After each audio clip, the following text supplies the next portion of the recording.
Today we're going to talk about what ownership looks like concerning this inheritance that God is blessing us with.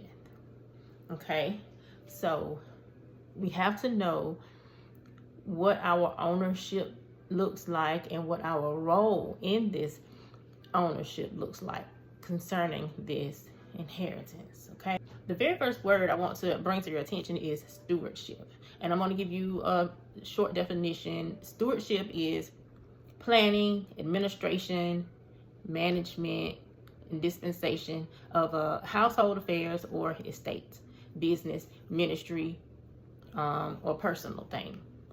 Okay, if you are in stewardship, your role, your title would be like an officer, overseer. You manage and you regulate.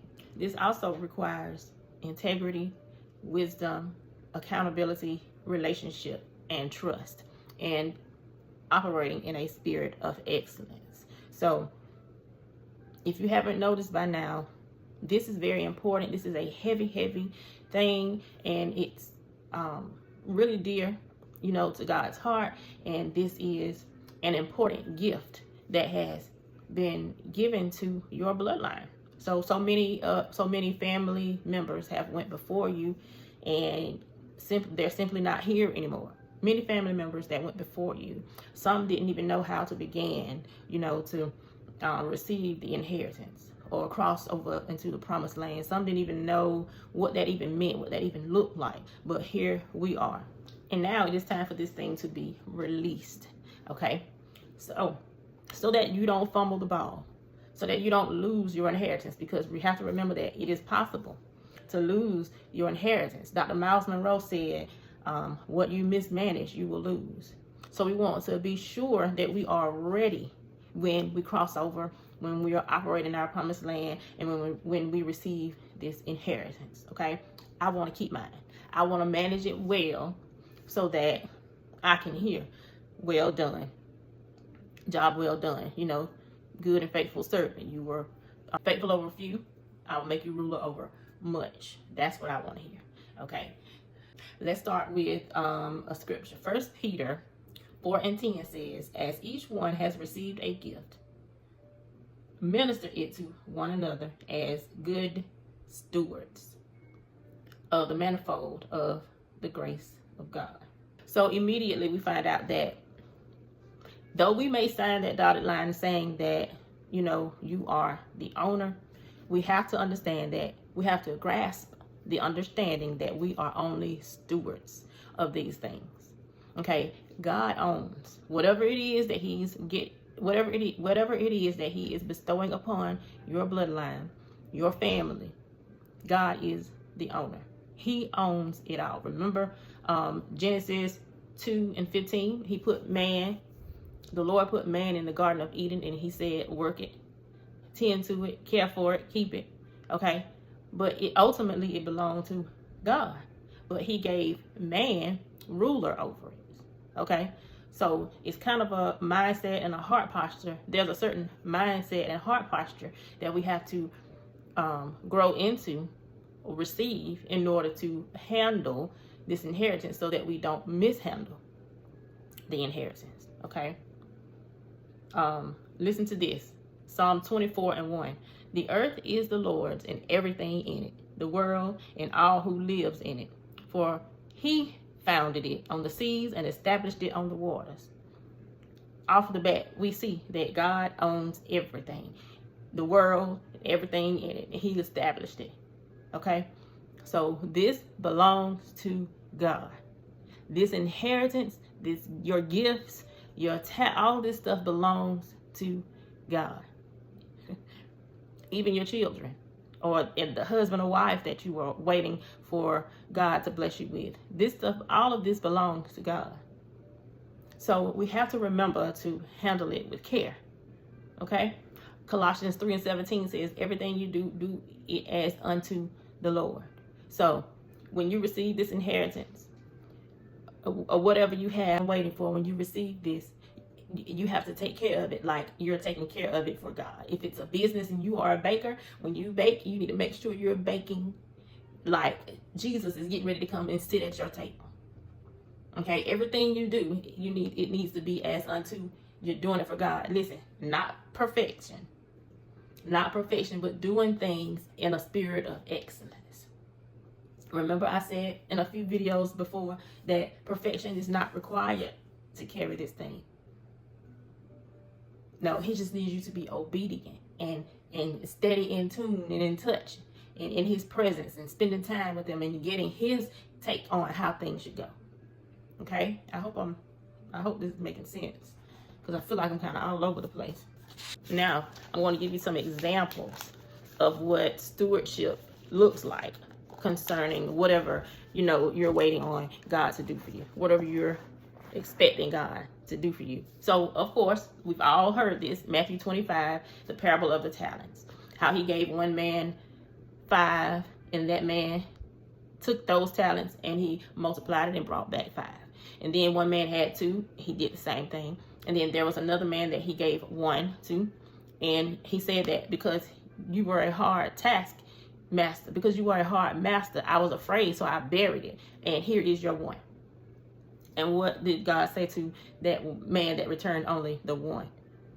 He was angry with him. He called him wicked. So let's not make excuses as to why we can't handle the inheritance properly. Because what God done was he gave each man according to his ability. So he's not going to give you more, than you can handle. He knows who you are. He knows what you are capable of. So he's going to give you what he knows that you can handle. Hence why some got 5, some received 2, and some only received 1. That does not necessarily mean that one is more anointed than the other because they receive more.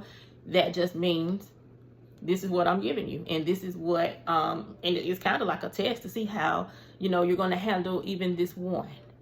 And if you do well with this 1, just like the 5, the one that had the 5 and the 2, they multiplied it. And what did he do? He said because they were faithful over a few, he made them ruler over much. So there's a reward in the end for your obedience. And even if you are a little afraid of handling this thing, because quite honestly, we might be handling a large amount of money, more money than we've ever handled before in our lives. Okay, so it may be a little scary, but if you have that relationship with God, if you stay with God, stay connected, in your relationship, then he'll guide you. He'll show you which way to go. He'll show you where to invest this money, or he'll show you where to sow this money. Okay, or not, he'll show you where to sow your gift or your talent or your time. Okay, so if he gave it to you, then that means he knows that you are capable of handling it. So we have to be sure that we manage what he gives us well. So I kind of broke this down into, I guess you could say, pillars. How you have a role, which is when we talked about stewardship. 1, you have a role, which is stewardship. 2, you have a responsibility. And the responsibility comes when he gives you your assignment and he tells you what he's expecting of you. He told the men with the talents, I'm going to leave my property to you. And he left. He was expecting them to bring a return. When he was expecting a return when he returned. Okay, so there was a responsibility and an assignment attached to the responsibility. Okay, and then there is accountability. So once you have completed the task, he's going to go through, or once he returned, he went through and he said, okay, I asked you to do this and this is what you did. So now he's bringing accountability to what you produce, or if you produced anything. We can call it accountability, or we can call it performance. How well did you perform? Did you produce anything, or did you allow your fears to hinder you from moving forward? Fears of not being able to handle this, fears of, well, I'm the first one to do it, so I don't know what to do. Fears of, well, I don't have anybody to help me. Those type things is considered, your performance. Did you waste it? Did you squander it? Or did you just dig a hole and bury it and just sit on it until he returned? once you have been evaluated or graded on your performance or held accountable for what you've done, then there will be a reward. The first two received a reward, and he told them, well done. You were faithful over a few. I will make you ruler over much. That was their reward. I will make you ruler over much. So he's multiplying them.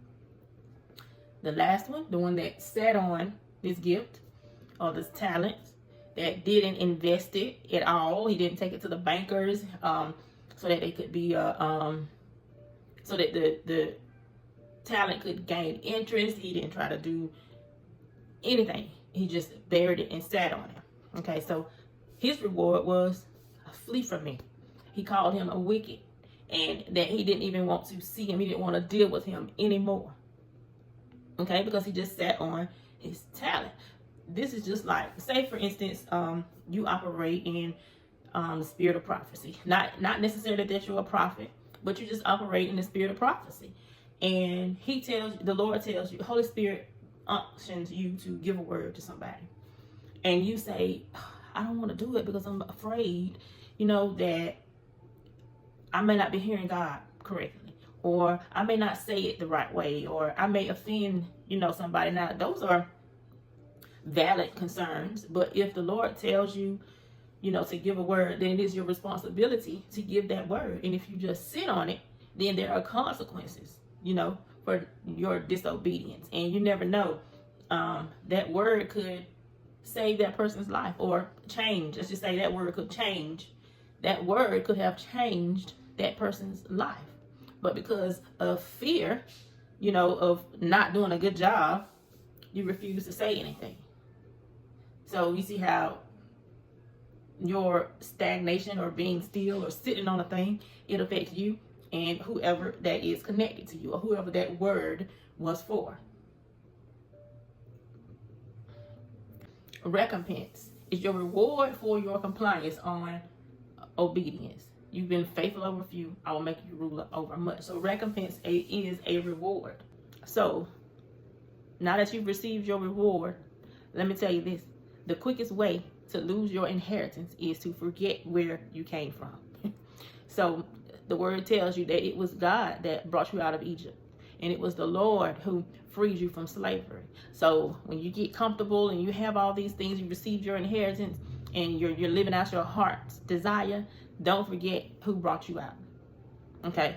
So like I said, that's the quickest way to lose this inheritance, is to operate in pride and arrogance and feel like you did this all on your own and just leave God out of it all now that you have everything you need. We always hear the story of the talents, but I wanted to talk to you about this woman, the Proverbs 31 woman. Proverbs 31:16 says, she considers a field before buying it. From her profits, she plants a vineyard, and she equips herself with strength and makes her arms strong. She sees that her trading is profitable, and her lamp does not go out. All right, so let's talk about this woman. So she considered the field. Proverbs 31:16. This woman considered a field, and she buys it. So to consider a field means, do I have enough money? Okay. Is my credit up to par? Is this enough acreage to do whatever my plan is? Will this soil on this land produce, what I needed to produce? So she considered the field. And then once she realized, okay, this is good, then she bought it. And after she bought it, it brought a profit. It brought a return. Planted a vineyard. And in that vineyard, when we hear vineyard, we think of grapes. There's so many things that can be done with a vineyard. And as I was studying, I found out that we have a fruit here that's called muscadines and scuppernongs. What I did not know is that is a type of grape. All right. So people with vineyards, they sell their grapes for table grapes, for grape juice, okay, for non-alcoholic grape juice, and some sell their grapes for wine. Well, the same with the muscadine and the scuppernongs. That can be used for that as well. And then not only that, there's a study of grapes called viticulture, I believe is how it's pronounced. And it's just the study of grapes. Okay, to study to see if these grapes grew, if they have enough nutrients are they good enough to sell? They also study the vine that the grapes grow on. So there's so many different ways that the Proverbs 31 woman could have made money just off of her vineyard. Okay, because she planted, just off of the vineyard that she planted. Okay, and not only did she do that, but she made sure that her strength did not fail and her light did not go out. That sounds like a wise virgin, doesn't it? So in order to do this, she stayed connected to the vine. She stayed connected to the Lord, and she was obedient. And she did what God told her. So she managed and she stewarded this land and this vineyard well. All right. I like to say she was in real estate. I don't necessarily know if she was a real estate agent or whatever, but she was definitely in real estate. If she was buying land, and planting vineyards, and it produced a return. So she was in real estate. She was very productive. She was a successful businesswoman. Okay, in the things of God. All right. So once again, she was a good steward, and she managed her business, her affairs well. And she knew that she could not do any of this without staying connected to the vine. Okay? So, this is something we have to study. We have to get in the Word and study these things, because the Lord wants us to keep our inheritance. He wants us to receive it, and once we receive it, He wants us to keep it and not squander it and lose it, because the enemy is not going to stop just because you received it. Okay? He's going to keep on and keep trying. He knows that he can't come in and just snatch it from you. But what he can do is to get you to forfeit the blessing, even once it's in your possession. So you cannot mismanage your money. You cannot mismanage your time. You can't mismanage important relationships. You understand?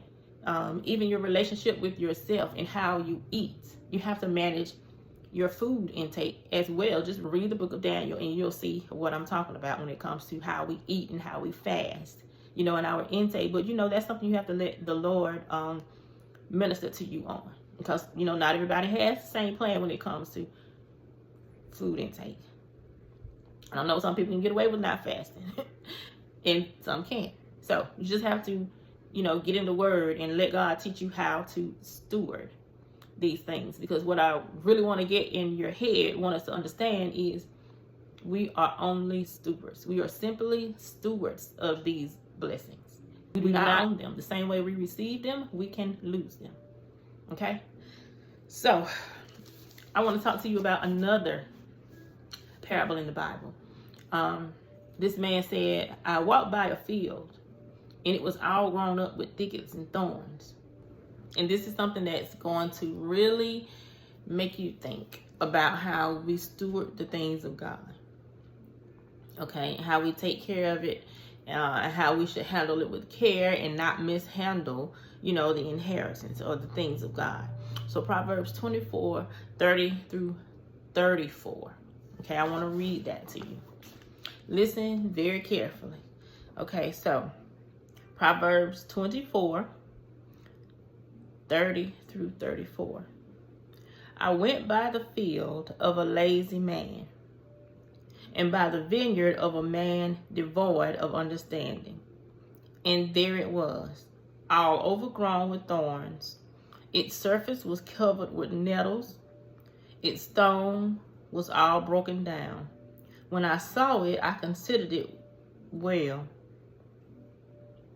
I looked on it and received instruction. And these were his instructions. This is what he gathered from what he saw looking at these fields that were unkept by a lazy man. A little sleep, a little slumber, a little folding of hands to rest. So shall your poverty come on you like a prowler, and your need like an armed man. That's powerful. That speaks to the lazy man and a man devoid of understanding. Okay, so that just shows you right there how important it is to reach out to God and get understanding concerning the blessings of God, concerning your life, concerning whatever assignment God has given you. We can't be lazy, and we can't use the fact that we don't know and don't understand as an excuse not to do. Okay, we must handle these things with care, because this is for 4 generations to come. Okay, you know how hard it has been for you, because maybe somebody before you did not complete the mission. They did not complete the assignment. For many, the assignment was never even started. It seems sure somebody somewhere done something, but because of the strenuous work that you have had to do, it just seems like you were the first. It seemed like you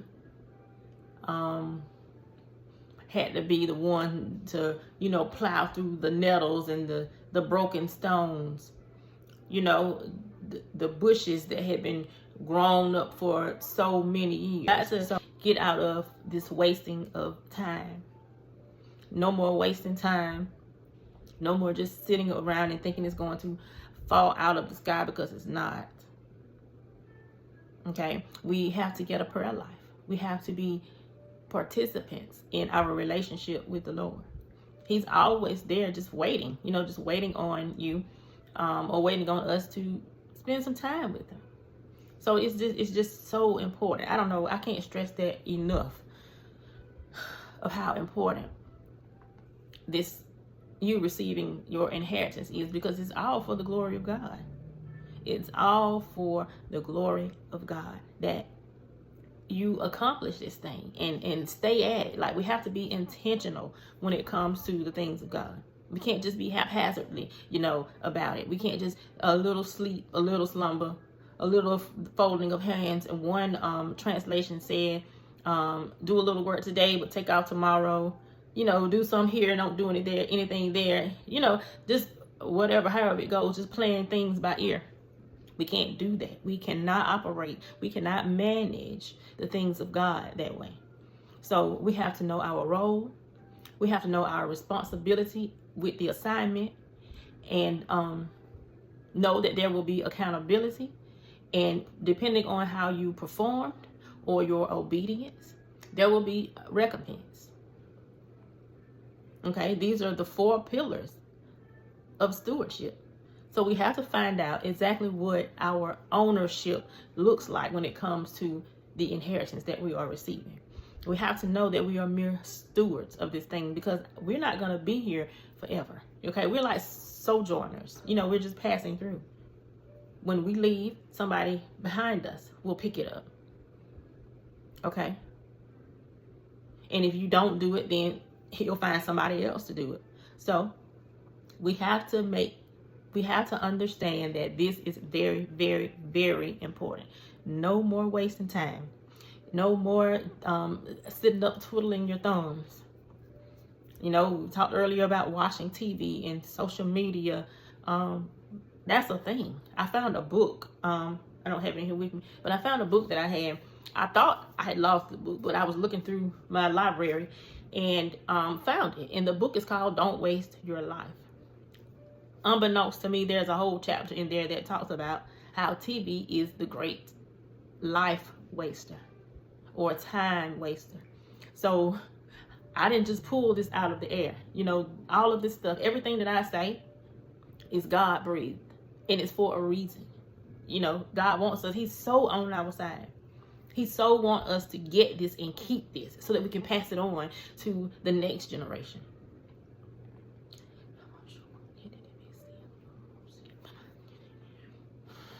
I want to be like the Proverbs 31 woman when it comes to handling business. I want to be vigilant. I want to be diligent. I want to have wisdom and walk in understanding, so that I can be about my Father's business, and so that he will be happy and for his glory. Okay? Because this is how our light shines. When we do things according to the kingdom, the light shines. And people want to know, who is this God that you are serving? Who is this God that you're serving? You look so radiant. You know, God has to be with her, you know. It says that her light never went out. Her light didn't go out. She was sure that she made sure that her light didn't go out. Okay? So let's get on board. If you haven't until now the word says even now, God will turn things around in your life if you just get on board. So let's get on board with this thing. It's so important. There are so many attached, so many people, so many women, whoever you're called to, children, your family, your children. So much is attached to you and your obedience and how you operate in handling your inheritance. When I read about this, when I study, about the role, assignment, your obedience, and recompense, I often think of the Joseph anointing, how he went through, prison pit and then to the palace. And he was, second in command with the king. And because he had managed even his pit in prison well, he was able to manage the palace well. See, your pit and your prison was your practice. Now, when you get to the palace, it's going to be time for you to perform. Hey, we're headed to the palace. They're getting our chariots ready. Our garments are being prepared. It's time to perform. It's time for us to perform. All that you have learned in the prison and in the pit, it's time for you to perform. It's time for you to put those things in act. That's how I know you don't have to be perfect. Because he don't call those that are qualified. He qualifies the call. And he qualified us through the hard times. When there's iron in our soul, we were being qualified. When we were being talked about and mishandled and mistreated, it is then when we were going through even our financial mishaps, when we were mishandling things, even then we were being trained. He will even put you under people that are bad stewards, of people, bad people managers. And so you'll see. That's how you'll know how it feels. So that when it's your turn to be in that leadership role, you won't mistreat people. Okay? So even in our hard times, we were being prepared. So now it's time for us to perform all that God has taught us. He's been making us ready all this time. Don't you just love him? Don't you just love him? Because one thing about God, he's not going to push you out there if he knows that you're not ready. But sometimes we have to be pushed out there because we'll never go. But thank God for God and his love and his grace and his mercy. Yes. Thank God. Just thank him. Just be grateful. And just let him know, Lord, this is hard. Lord, I don't understand. But I'm going to go anyway. But I'm going anyway. Lord, this is hard. I don't understand. But I'm going anyway. Because as long as I'm connected to the vine, I can't lose. You can't lose as long as you stay connected. Okay? So, talk to you later. And don't forget to encourage somebody today.